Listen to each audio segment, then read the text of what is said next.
Hey everyone, and welcome back to another week here at Just Gay Stuff Podcast. I'm Jess. And I'm Lauren. And this week, guess what? What? We are jumping back on the history train. Ooh, I love the history train. We are bringing another lesson, but this time You're the teacher. Well, I am the teacher. But this time it's all about lesbian power couples. Heck yes. So, I brought you the dudes and she's bringing you the ladies. I am. You also brought us the them days. I did. You did. And the transgenders. You did. Okay. Look, so she's got to catch up in the history lessons. we've done so many. I feel like, well, this was the natural next one to do. Yeah. So to start this episode off, just as a precursor, I want to start by reading everybody a post that was shared to us on Facebook, which fits absolutely seamlessly with this episode.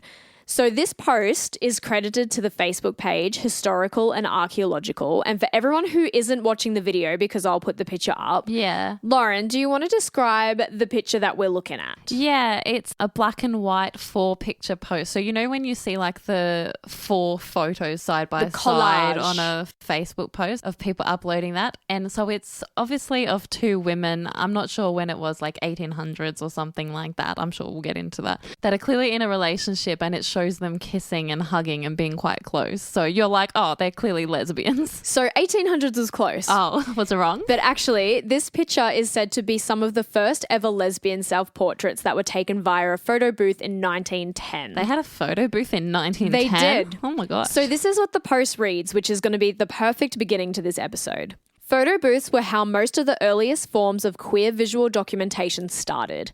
It was the only way they could capture a photo in total secrecy, since there was no need for a third party to take the picture. I was going to say that. Was it because they could hide? In the early 20th century, studio portraits of lesbian couples offered a tender, intimate window into lives lived largely in silence. Though discreet and often coded in presentation, these photographs quietly spoke volumes. Dressed in their best formal attire, the women posed with a calm assurance, sometimes seated closely, holding hands or gazing at each other with affection that needed no words. At a time when same-sex relationships were erased from public discourse, these images became deeply personal affirmations of love and identity. These photographs were never meant for public exhibition. Instead, they were cherished tokens of connection, tucked away in private albums or drawers. Yet even in their secrecy, they represented an act of quiet resistance. Choosing to commemorate a relationship through a formal portrait was a bold gesture in a world that denied their existence. Each frame captured a truth that defied the prevailing norms, an enduring declaration that their love, though invisible to society, was very much real. The women in these portraits often lived with the fear of exposure, rejection, or persecution. Yet their willingness to preserve their bond on film, however subtle, reveals a quiet courage and a profound sense of self. Today, these photographs are more than relics. They are pieces of a reclaimed history, rich with meaning and humanity. They remind us that love, even when forced into the shadows, finds way to endure, and that visibility, no matter how soft, can become a powerful legacy. Oh, that's beautiful. Yeah, so I thought it was a really important way to start the episode because, as we've said so many times before, our queer ancestors have always been around. Yeah. Whether the wider community knew about them or not, and contrary to a lot of weird opinions that people seem to have these days, we didn't just pop up overnight. We didn't come down in the last shower. So with all of that being said... Come down the last shower. Yeah, have you not heard that saying? No, but you know what I'm like with things. Oh, I didn't come down the last shower. Haven't you heard that? No. You're so un-Australian. Anyway. With all of that being said, we're going to talk about some very influential lesbian power couples today. Yes, let's go. I'm so excited. And I don't know if I mentioned this to you when I was writing this out, but there are so many that I think we're going to have to break this into 2 episodes and do another one down the line. I love that. I am all for pussy power on this show. Pussy pairings and power. Yeah, pussy pairings and power. I was going to say pussy pairs and power. Yeah, I mean, Wrong whatever floats. Okay, so I'm going to put a little trigger warning here because there's a brief mention of sexual assault, but it doesn't go deeper than that. It's just a mention, so just a little trigger here. Oh. Yeah. Don't read ahead. I didn't realize that was a real thing. Yeah, so we're going to start in the roaring 1920s with the relationship of Virginia Woolf and Vida Sackville West. What do you know about Virginia Woolf? Well, as I just mentioned, I didn't know it was a real thing. I've only, they were based on real people. I've only ever known about the play, either through drama or through Kath and Kim. Because we've watched it so much. Yeah, well. Virginia Woolf. Since I was forced into watching it. Well, considering you know hardly anything about Virginia Woolf, let's go ahead. Yeah, please do. So Adeline Virginia Woolf was one of the most influential modernist authors of the 20th century. This is going to blow your mind. Oh, yeah, I'm ready. She helped pioneer the stream of consciousness as a narration method in modern media. So stream of consciousness is when we're watching a movie and we can hear the character's thoughts. So that's the form of narration, is the character's own thoughts. Yeah. She invented that. What? She helped bring it to film, TV. I was not prepared.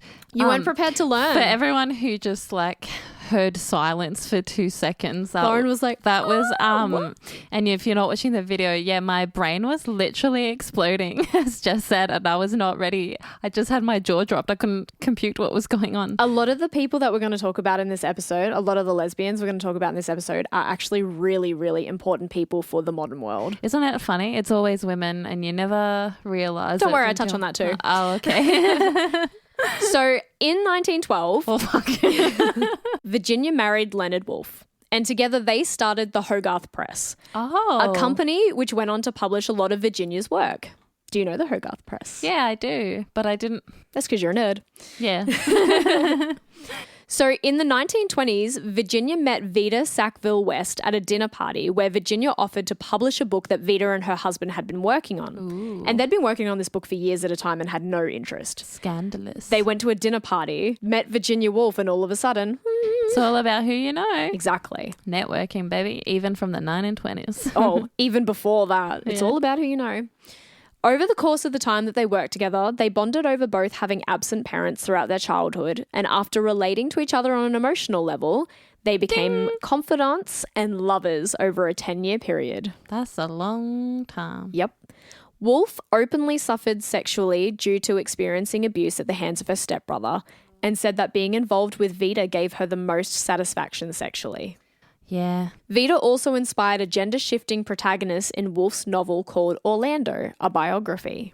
Wow. When their affair ended, it was with respect and on good terms, and they even did the stereotypical lesbian thing and remained close friends. Ah, of course. Apparently, throughout the affair, both husbands knew that they were seeing each other, but neither did anything to try and stop it. West and her husband were said to have had an agreed open marriage anyway, and Leonard Woolf seemed to just want what made Virginia happy. So that's quite wholesome. That is quite wholesome. I'm thinking even in that time... There were open marriages? Yeah, I wasn't thinking about that. I was more thinking the headspace in their era and stuff, knowing that, yeah, your wives are quite happy and in this sexual relationship. Yeah, exploration and sexual relationship is just trying to be happy. And then my mind automatically was did the men have an affection to one another, or...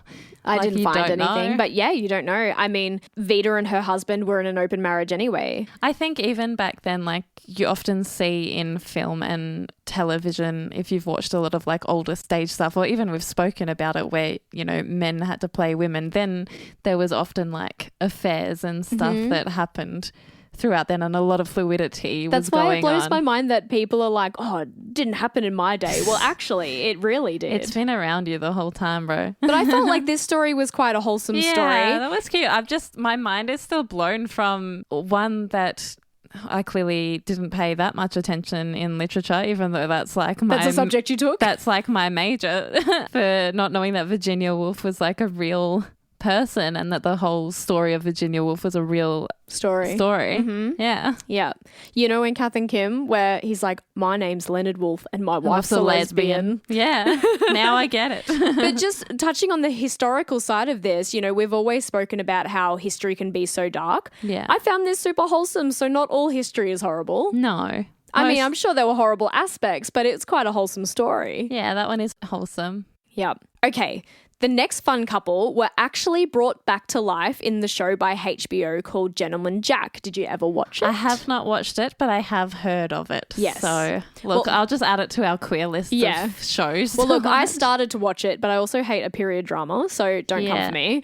But after writing this episode out and learning a bit about I'm going to have to rewatch it. Yeah, I might have to endure a period drama. You should just like watch it, but put them in like, because we're currently watching Rizzoli and Isles, and we're like, even though they're not a couple, it's queer baiting. That's the queer baited show of all shows. That's another episode we have to do. Yeah. So you just pretend like they're in the Rizzoli and Isles. Yeah, maybe. I did watch the start of one episode, but anyway. I know exactly who you're talking about though. Yeah. So for anyone who doesn't know Gentleman Jack, it follows the story of real life couple Anne Lister and Anne Walker, who actually got married in the 1800s in Britain. Wow. Now, of course, the marriage wasn't legally recognised at the time, but that does not change the fact that it was a very defining moment for British history, and it took place in 1834. Wow. So that's quite early on in the 1800s too. See, I think it's funny, like all these stories over time that we get told about wealthy men and men making all this change, but we hardly hear about wealthy women. Yep.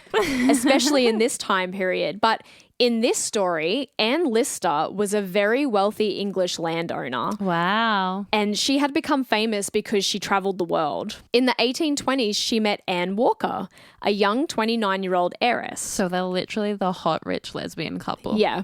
Nice. And while Lister was 12 years her senior, she was also still hung up on a former flame, a lady called Miss Mariana Launton, who had broken Lister's heart by marrying a man in 1816. Jeez. But Lister decided to throw herself into trying to court Anne Walker, the heiress. So the typical lesbian thing. Absolutely. Typical lesbians going. Typical lesbians falling for a straight woman. And then going, oh, they're not into me, broke my heart, better go chase the next. I'll find a queen. The next flame. And that she did. So over the time that they spent together, their romance flourished and they fell in love. Wow. Starting their relationship in 1832 and tying the knot at a communion on Easter Sunday at the Holy Trinity Church in Goodrham Gate in York in 1834. It's a testament to their love that there is still a blue plaque still at the church today commemorating the first lesbian wedding. Wow. And it was in a church. Yeah, that's insane. And I think what a big fuck you to religion to be like, we're going to have a lesbian wedding in the Holy Trinity Church on Easter Sunday. Yeah, that's a massive fuck you. It's like the resurrection of Jesus. Lesbian wedding. Lesbian wedding. That's amazing. That is like just a slay queen moment. It is, honestly. isn't it? I love the fact that there's still a plaque for their wedding and for the celebration of their love. So it's their fuck you is ultimately forever in that church. Yep, commemorating the first lesbian wedding. That's amazing. So the Annes, I'll still call them the Annes. Yeah. They remained together and lived in Anne Lister's estate called Shibden Hall. What's sad is they were only married for 6 years when they went on a trip abroad together and Anne Lister fell ill and passed away in 1840. Oh. Yeah, it's a bit sad. Apparently the show Gentleman Jack suggests that there were some affairs to their marriage, but none of Lister's extensive diaries that outlined her romantic affairs suggested that any of that was true. Yeah, I can understand that because it's like dramatization for totally. film and stuff. I did have a question though, like if it was based on a real couple and they were both called Annes, right? Yeah. So why was the show called Gentleman Jack? Oh, I'm so glad you asked. It was almost like the question was there for you. Yeah, almost. Well, apparently in the 1800s, Gentleman Jack was Anne Lister's nickname, and it was given to her as a derogatory term to describe a woman that had more masculine features and lived an unconventional lifestyle. Oh, so she was very like, I will just take back my power and a big fuck you to everyone. I love that. Mm-hmm. That's amazing. I was thinking that in the same way that the Bronte sisters and other people back in those days had to write under a pseudonym because women weren't allowed to publish writing. Yeah, kind of like that, I guess. Yeah. But I think, calling the show Gentleman Jack is a big fuck you to be like, oh, well, I'm going to take this derogatory term and use it to put our story forward. Yeah, I love that. Yeah, crazy. So That's awesome. It's not like she didn't come up against like homophobia and all these aspects. I think everybody, unfortunately, in our community comes up against something. Anne Lister specifically, because of her masculine features, everyone treated her very differently. But coming out of that, she was essentially the first modern lesbian icon. Yeah, that's awesome. Mm-hmm. I definitely think we are going to watch that. Yeah. Yeah. I know that I am because I like period dramas, well, but I'll you'll watch just it watch it with me because it's will be on in bed. Yeah. All right. So the next couple had a lesbian love story that spanned for 40 years. Wow, 40 years. Good on him. We're back in the 1900s with this couple, Okay. and they are Gertrude Stein and Alice B. Toklas. Sounds so familiar. Does it? Yeah. I don't Okay. know why, but it sounds familiar. Well, Gertrude Stein was an American novelist, writer, and poet who lived in Paris with her art collector brother. She met the love of her life, Alice B. Toklas, after Alice had decided to move to Paris after the 1906 San Francisco earthquake. Wow. Now, there's a bit of discrepancy in how they met or when they met. Oh, yeah. Some sources say that they literally met the day that Alice got to Paris, and others say that they met a year after. Okay. So the most common was they met on September 8th in 1907 after Alice was invited to Gertrude's brother's house for a tea party with his wife, because Michael, Gertrude's brother, him and his wife Sarah were massive art collectors. Yeah. And Alice was in the art world. Right. So she was invited over. He told his Queers sister. everywhere in the art He told his world. sister, come over. We've got a friend coming over for tea. Well, that was it. Yeah. It was said that they were immediately taken by each other, and the couple lived openly in vibrant Paris throughout the early half of the 1900s. It's also probably the reason that they stayed in Europe, as Gertrude had originally made the move to Paris for its more accepting community. I was going to say that. Was it because Paris was a lot more fluid and like accepting? Yeah. And the USA in the 1900s was like, not. no. Yeah. So in the 1980s, Yale University opened a cabinet that they had acquired from the time period from Gertrude and Alice. Apparently in the cabinet, there were hundreds of letters detailing their relationship and their love that no one had ever seen before. Wow. In one of the letters, Stein had written to Toklas, "Because I didn't say goodnight and I miss it so, please know how much I love you." Aww.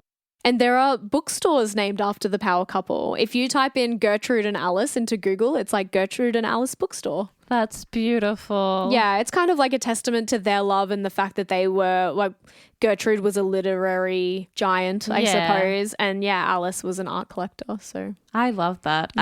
That's the thing. I love that you always find queer people in such like accepting spaces because we've had to, like in the theatre, in the art world, in the literary space. Like I feel like every queer person is creative in a way, whether they let that creativity show to the outside or they keep that for themselves.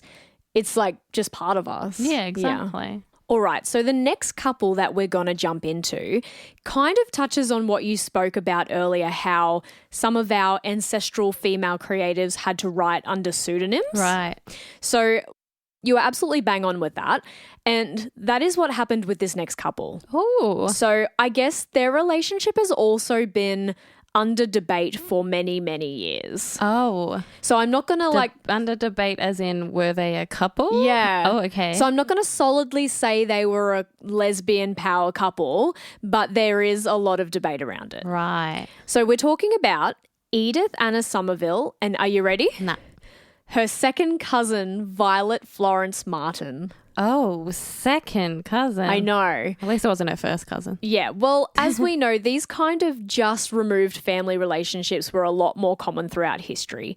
And while Edith and Violet never outed themselves as a lesbian couple, they did live together and vow not to marry as they dedicated themselves to their collective creative writing. Right. Now, I understand why it's a little bit controversial. It is controversial. And also, Edith was proposed to many times by certain men. And family had turned them down because they weren't rich enough for her. Right. And in some sources, it says that that kind of broke her heart and steered her away from love in that aspect. But I don't know. I have my thoughts. I have and my thoughts and I processes. call kind of bullshit on that one. Just before you go any further, the storyline already kind of reminds me of in Little Women, where the Haven't main seen that. I'm not surprised. You wouldn't like it. It's a period piece. Yeah, probably. Where the main character, she tries to become a reporter and a journalist, but because of the time period, she has to write under a pseudonym. And same thing, she's not really into men and has relationships with women instead. So I'm like, Yeah, kind of. Maybe is that based off something real? Maybe. I don't know. Oh, well, the more you know. Well, Edith and Violet published approximately 14 novels together under the pen names Somerville and Ross. Wow. Violet Florence Martin took on Martin Ross as her pen name. So she took her last name. Yeah, and Ross was also a family name. Right. In their ancestral being. Right. But yeah, it's interesting how she felt like she had to take on a male name to be... It was the era. You had to take on a male pseudonym, era to be successful. And whilst we still see such places in different career paths be dominated by the men. Yeah, the men. Dominated by men. Dominated by men. At least now in society, we have a lot more females in and around the workforce. But, back then it was a very hard thing for women to be able to do. Definitely. Well, the pair also believed deeply in spirituality and thought themselves to be connected in this way, which helped them to continue to write novels together even in times where they spent years apart. Wow. Yeah. Like a little soul connection. Yeah. I also feel like that was pretty forward for the time. Yeah. Because they fully believed in that spirituality. And I'm kind of like... that is quite forward for that time as well. This is late 1800s, early 1900s. Wouldn't that... Yeah. And for anyone else, if that was... out there, other people may have thought they were witches or I'm like condemned to witchcraft. It literally was that era, right? Yeah. Between like the 1600s and even the late 1900s, we had the whole satanic panic and witchcraft and people burning at the stake and all that kind of stuff. Yeah. And it was usually women because they were smarter and understood science and education. Well, sadly, in December of 1915, Violet passed away from a brain tumour that was believed to have stemmed from a hunting accident that displaced her back in 1898. Aww. And fun fact, back in this time, women weren't meant to hunt, but Edith and Violet went on hunting trips just because. That's cute. I love when women of a different time period are like, fuck the law, we'll do what we want. I know, right?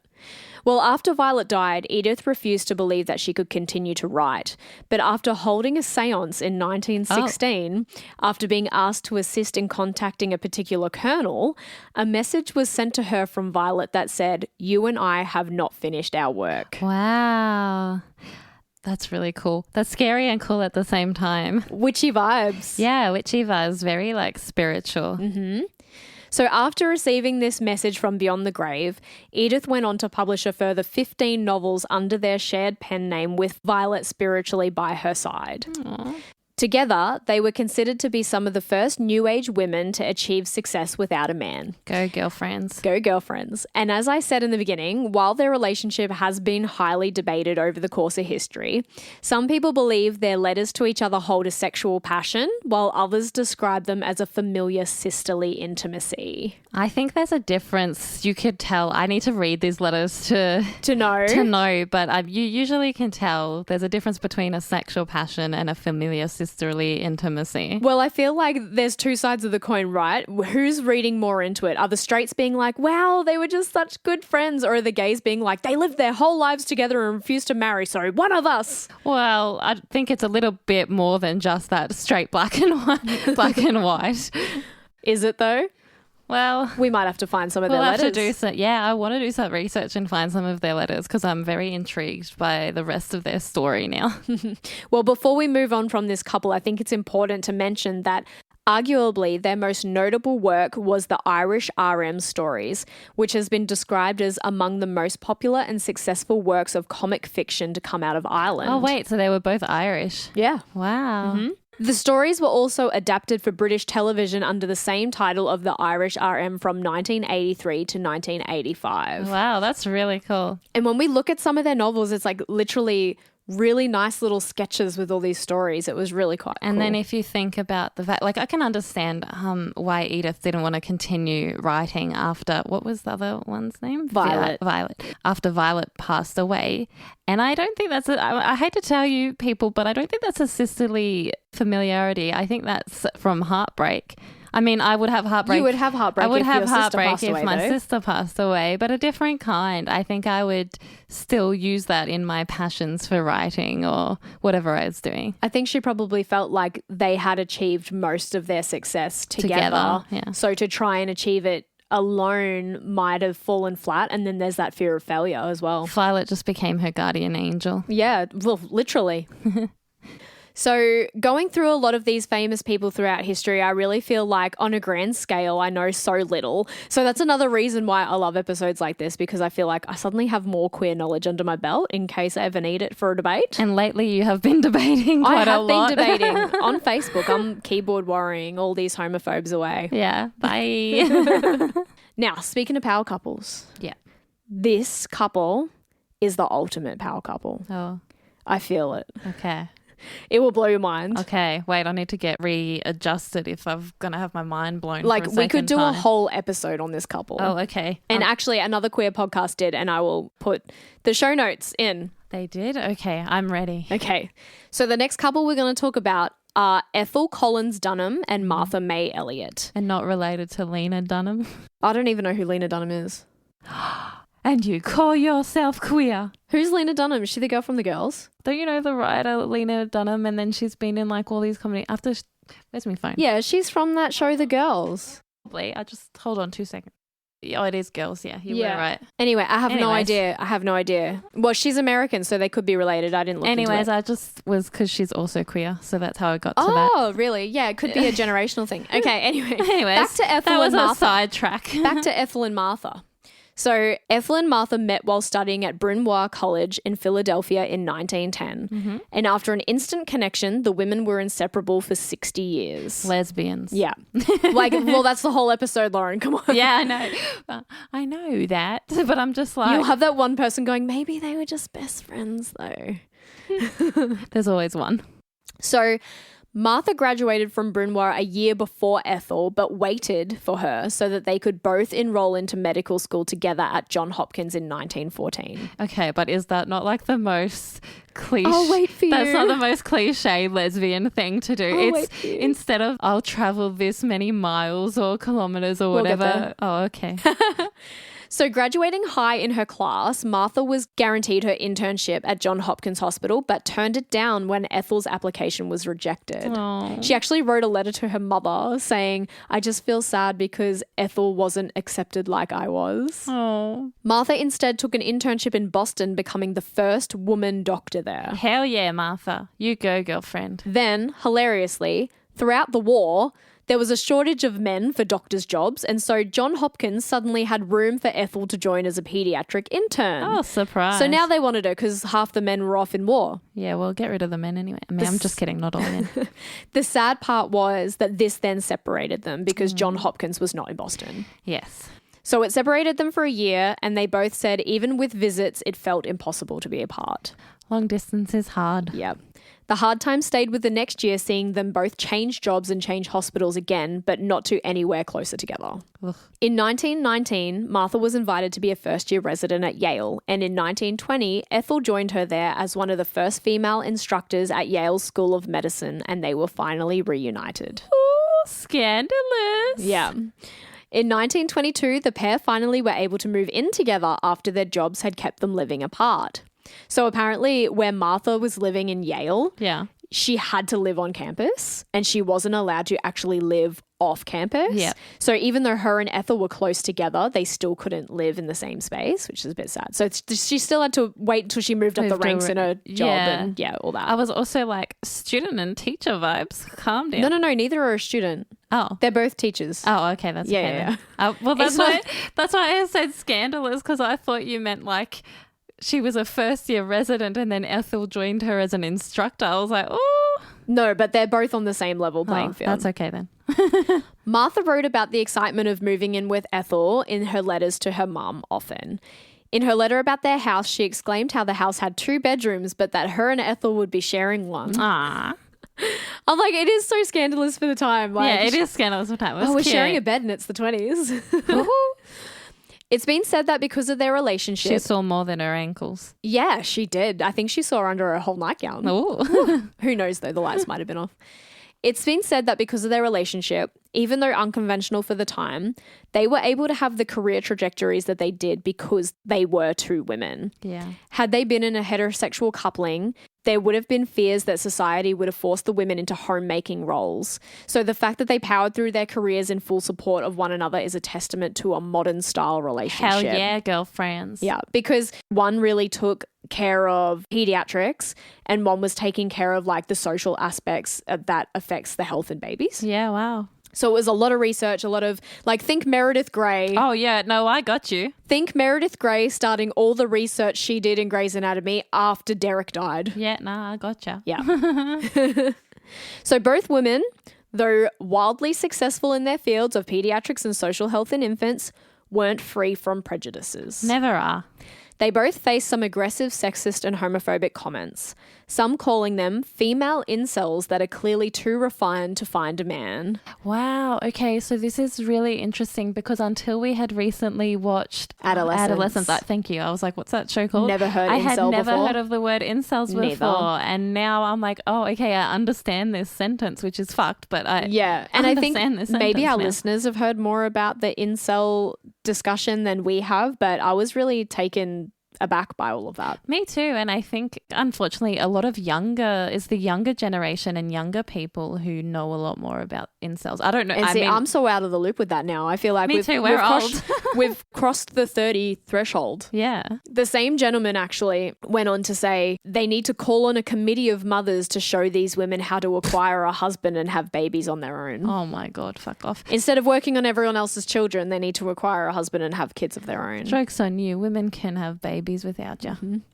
Even though at the time, less than 30% of women that were working in medicine were actually married.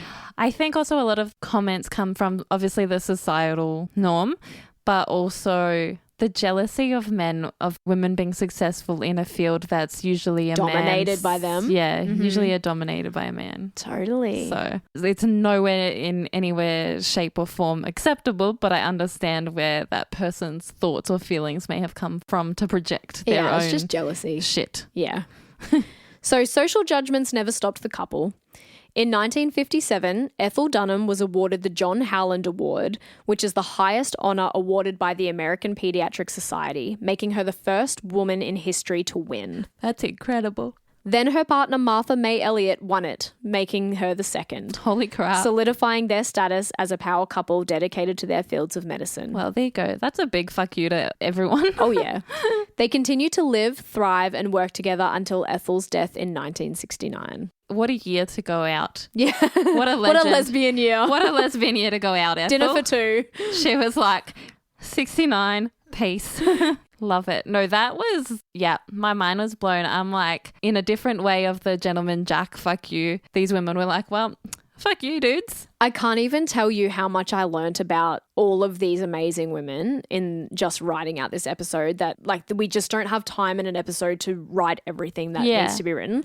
Like we could actually do individual episodes on all of these couples. Women. Yeah. I think that's what I love about when we do these history episodes, is because you always learn so much when you're writing about them, and it just gives you such a kick that you're like, oh, well, all these ancestors before us were like, so you're like, fuck yeah, I'm going to get on the podcast and I'm going to talk about this and I'm going to pave the way for women and my mindset is like, people. I can't wait to tell Lauren all this new stuff that she's going to learn. Yeah. And I can't wait to tell everyone else. Me too. Okay, so this next one, we're headed behind the scenes in Hollywood for what I think will be the last couple that we're going to talk about in this episode, because we are going to run out of time there, because if we shoved them all into one episode, we'd be here for hours. That's true. So I think there are a bunch of other couples that I'm going to put into a second episode down the line. Okay, gotcha. But for the last couple we're going to talk about today is Dorothy Arzner and Marion Morgan. Okay. Have you heard of Dorothy Arzner at all? No, I have not. That surprises me. Why? Because Dorothy Arzner was the first and is considered one of the only successful female directors during the period known as the Golden Age. No, I had no idea. I do know what the Golden Age is. I don't know why it's called that. Okay. Well, for anybody who doesn't know, the Golden Age of cinema is considered to be between the 1920s and the 1960s. And the reason that it's called that is because it's kind of like that period of time is recognized as the most influential time for TV and film, mostly film. And it's because people came to fame in that time, like Humphrey Bogart, Clark Gable, Grace Kelly, all of those greats. Yeah, legends. Yeah, and there wasn't a lot of independent film companies. A lot of the major film companies were controlling movies like MGM, Paramount, Warner Brothers, 20th Century Fox. And then the technology for film, like if you think about the first Wizard of Oz movie and then to films that were in the 60s, so like 30 years later, how far technology came. Oh, so far. We started to see what was called the 180-degree angle camera and the 360-degree angle camera. So when you're seeing like spinning things, all of these different technological things that really developed in this time. Yeah, so much. And even thinking about the Wizard of Oz thing, like that was very rare. They would have just been one of the very first to go into colour even to have that film production. Mm-hmm. So speaking of things like that as well, I'll get to that in a minute. Okay. But Dorothy Asner was originally connected to stars like Billy Burke and Alla Nazimova. But all of that changed when she found herself on the set of the film Man-Woman Marriage in 1921. That is where she met a vaudeville dancer and choreographer named Marion Morgan. Beautiful. Marion Morgan had a failed marriage and a son when she uprooted her life to move to California.